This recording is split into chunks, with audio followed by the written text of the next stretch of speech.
This is Pot Spread. तो स्वागत है आज की इस चर्चा में। हम लोग समाज शास्त्र के कुछ बहुत ही बड़े और अहम सिद्धांतों पर बात करने वाले हैं।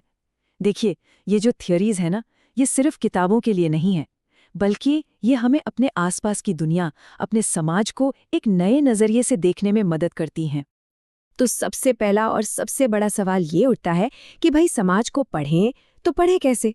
क्या हम इसे ऊपर से नीचे की तरफ देखें, मतलब पूरे स्ट्रक्चर को एक साथ, या फिर नीचे से ऊपर की ओर, यानी एक एक व्यक्ति के काम से शुरू करें?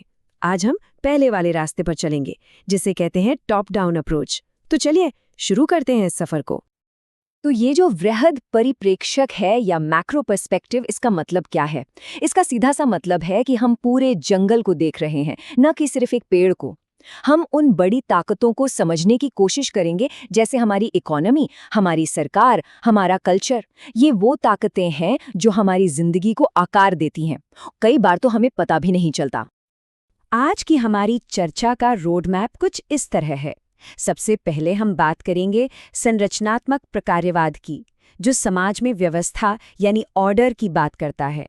फिर हम चलेंगे संघर्ष सिद्धांत की ओर, जो शक्ति यानी पावर के खेल को समझाता है। और इसके बाद हम देखेंगे विनिमय सिद्धांत, जो हमारे व्यक्तिगत चुनावों यानी चॉइस पर फोकस करता है। और हाँ, आखिर में इन तीनों को एक साथ रखकर एक तुलना भी करेंगे। तो चलिए सबसे पहले बात करते हैं संरचनात्मक प्रकार्यवाद की। अब ये नाम थोड़ा भारी भरकम लग सकता है, पर इसका आइडिया बहुत सिंपल है। ये थ्योरी समाज को हमारे शरीर की तरह देखती है। जैसे हमारे शरीर में दिल, दिमाग, फेफड़े सब अपना अपना काम करते हैं ताकि शरीर चलता रहे, ठीक वैसे ही समाज में भी परिवार, स्कूल, सरकार, ये सब अलग अलग हिस्से हैं जो मिलकर पूरे समाज को स्थिर और एक साथ बनाए रखते हैं। अब देखिए, कोई भी थ्योरी हवा में तो पैदा नहीं होती। ये थ्योरी भी एक बहुत बड़े बदलाव के दौर में आई थी। 18वीं और 19वीं सदी में फ्रेंच रेवोल्यूशन और इंडस्ट्रियल रेवोल्यूशन ने यूरोप के समाज को पूरी तरह से हिलाकर रख दिया था। चारों तरफ उथल-पुथल थी। तो उस वक्त के विचारकों के दिमाग में सबसे बड़ा सवाल यही था कि आखिर इस बिखरते हुए समाज को फिर से जोड़ा कैसे जाए, इसे एक साथ कैसे रखा जाए। तो इसी सवाल का जवाब देते हुए एमील दुर्खाइम ने एक बड़ा ही दिलचस्प कॉन्सेप्ट दिया, नैतिक कुकून का। उनका कहना था कि समाज हमारे चारों ओर एक नैतिक कुकून, एक सुरक्षा कवच बना देता है। ये कवच हमें बहुत ज्यादा स्वार्थी या आत्म केंद्रित होने से रोकता है। और ये कवच बनता कैसे है? इसके दो मुख्य तरीके हैं। पहला है समाजीकरण यानी सोशलाइजेशन, जिससे हम समाज के नियम कायदे सीखते हैं। और दूसरा है सामाजिक एकीकरण यानी सोशल इंटीग्रेशन, जो हमें परिवार और धर्म जैसी संस्थाओं से जोड़कर रखता है। दुर्खीम कहते हैं कि जब ये दोनों चीजें कमजोर पड़ जाती हैं ना, तो समाज में एक भ्रम की स्थिति पैदा हो जाती है। लोग दिशाहीन हो जाते हैं। और इसी स्थिति को उन्होंने एनोमी कहा था, और उन्होंने अपनी स्टडी में इसे बढ़ती सुसाइड रेट से भी जोड़ा था। अब इस थियरी को एक और लेवल आगे ले गए टैलकॉट पार्सन्स।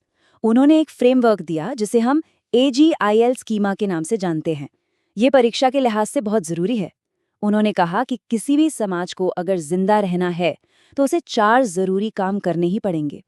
A यानी एडेप्टेशन, मतलब संसाधनों का सही इस्तेमाल, जैसे इकोनॉमी करती है।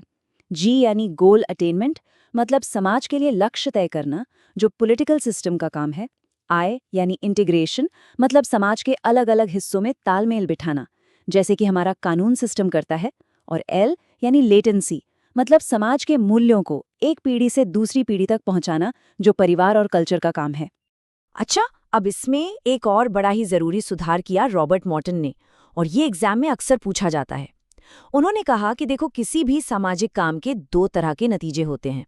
एक होते हैं प्रकट प्रकार्य यानी मैनिफेस्ट फंक्शंस, जो कि सोचे समझे और जाने पहचाने नतीजे होते हैं, जैसे यूनिवर्सिटी का काम है पढ़ाना। लेकिन कुछ अप्रकट प्रकार्य यानी लेटेंट फंक्शंस भी होते हैं, जो अनजाने में हो जाते हैं, जैसे यूनिवर्सिटी एक मैरिज मार्केट भी बन जाती है।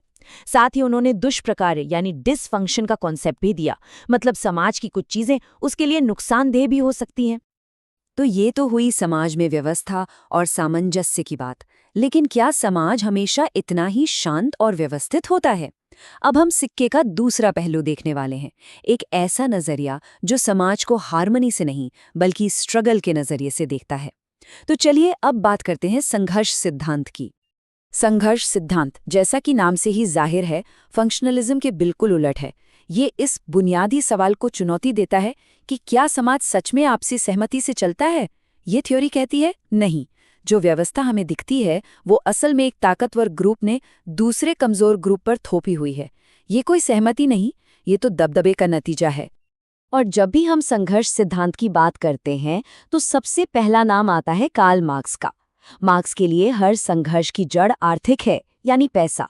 उनका मानना था कि समाज मोटे तौर पर दो हिस्सों में बटा हुआ है। एक तरफ है बुर्जुआ, यानी वो लोग जिनके पास फैक्ट्री, जमीन, पैसा सब कुछ है, और दूसरी तरफ है सर्वहारा, यानी मजदूर वर्ग, जिनके पास अपनी मेहनत बेचने के अलावा और कुछ नहीं है। और इसी आर्थिक शोषण का नतीजा होता है अलगाव, यानी एलियनेशन। ये एक बहुत ही गहरा एहसास है। मजदूर जो चीज बनाता है वो उसकी नहीं रहती, काम करने का तरीका उसके कंट्रोल में नहीं होता। पूंजीवाद की वजह से वो अपने साथी मजदूरों से भी मुकाबला करने लगता है, और आखिरकार वो अपनी इंसानियत से ही दूर हो जाता है। उसका काम सिर्फ पेट भरने का एक जरिया बनकर रह जाता है, अपनी काबिलियत दिखाने का नहीं। अब मार्क्स के इस आइडिया को मैक्स वेबर ने और विस्तार दिया। ये एक बहुत ही शानदार बात है। वेबर ने कहा कि देखो, समाज में बंटवारा और संघर्ष सिर्फ पैसे यानी क्लास के आधार पर नहीं होता, इसके और भी आयाम हैं। एक है स्टेटस, यानी सामाजिक सम्मान या प्रतिष्ठा, जैसे कि जाति या नस्ल के आधार पर, और दूसरा है पार्टी, यानी पॉलिटिकल पावर या राजनीतिक शक्ति। तो संघर्ष इन तीनों में से किसी भी वजह से हो सकता है। फिर आते हैं रैल्फ डेहरेंडॉर्फ, जिन्होंने इस थ्योरी को आज के जमाने के हिसाब से अपडेट किया। उनका कहना था कि अब लड़ाई सिर्फ संपत्ति के मालिकाना हक को लेकर नहीं होती।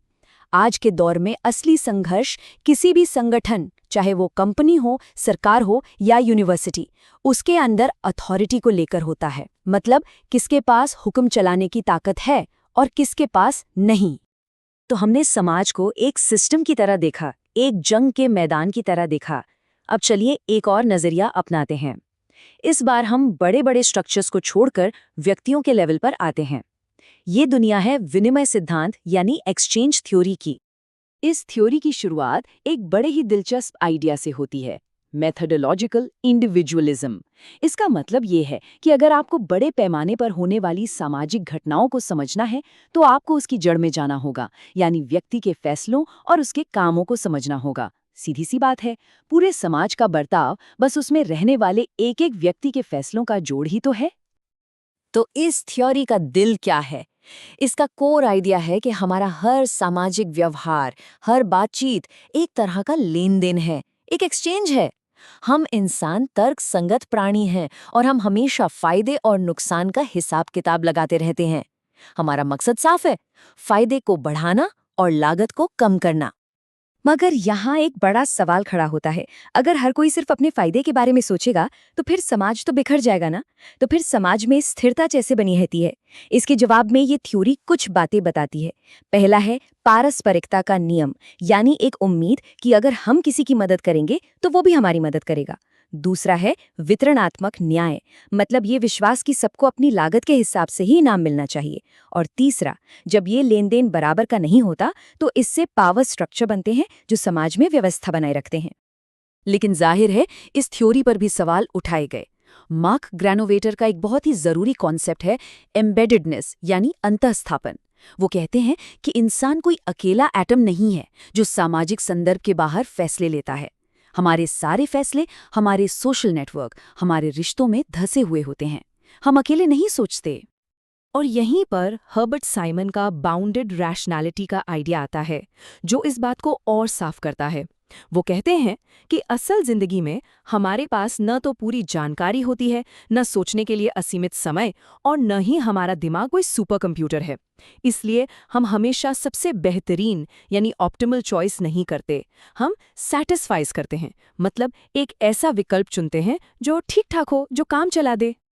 तो हमने 3 बड़े नजरियों को समझा, फंक्शनलिज्म, कॉन्फ्लिक्ट थ्योरी और एक्सचेंज थ्योरी। चलिए अब आखिर में इन तीनों को एक साथ रखकर इनकी तुलना करते हैं। एक बैलेंस सोशियोलॉजिकल एनालिसिस के लिए ये कंपैरिजन बहुत बहुत जरूरी है। ये जो टेबल आप देख रहे हैं, ये एक तरह से पूरी चर्चा का निचोड़ है। ये आपको एक नज़र में बताती है कि समाज में व्यवस्था, संघर्ष और बदलाव को लेकर इन तीनों सिद्धांतों के नज़रिए में क्या फ़र्क है। ये आपकी रिवीजन के लिए, खासकर परीक्षा की तैयारी के लिए एक बहुत ही ज़रूरी टूल है। इसे ध्यान से देख लीजिए। तो अब सवाल ये उठता है कि आज की इस जटिल दुनिया को समझने के लिए सबसे सही चश्मा कौन सा है? क्या समाज व्यवस्था से चलता है, या संघर्ष से, या फिर हमारे व्यक्तिगत विकल्पों से? शायद असली जवाब इन तीनों के किसी मिश्रण में छिपा है। इस पर सोचिएगा ज़रूर, क्योंकि समाज को समझना एक तरह से खुद को समझने जैसा ही है।